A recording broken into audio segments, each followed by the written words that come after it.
Rohn Drump's account book mainly consists of calculations and notes concerning the management of real estate in Oxenfurt, Novigrad, and the surrounding region, with comments scrawled in the spaces between entries. Man named Nicholas Vogel showed up at our office, introduced himself as a biologist. Fellow made a bad impression on me from the start. Short, thin, with a hunched back, spectacles thick as wine bottles perched on his nose. Had to grin and bear it, though, for he was willing to pay generously, and in species, to rent the tower, first 3 months delivered in advance. The owner agreed, so what could I do?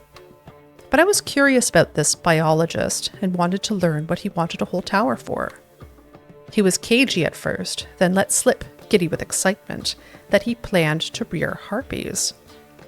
"You don't rear harpies," I cried, but he retorted that he'd soon change that, and his tamed, tower-bred harpies would prove their use in warfare. Sure, I can see it already.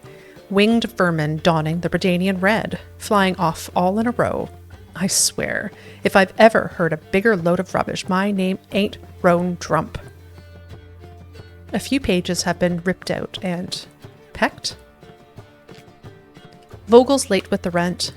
Paid the first 3 months up front, and since, not a peep. He's going to force me to get off my arse and go hound him for it. At the tower now, and not a trace of harpy to be found. The learned gent's here, though.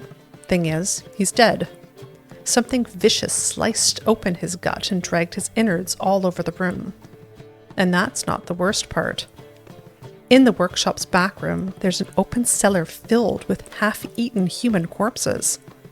The stank of death's unbearably strong, fills the whole tower. Don't give a rat's arse anymore about the rent he owes. I'm getting the blazes out of here before something gets me too.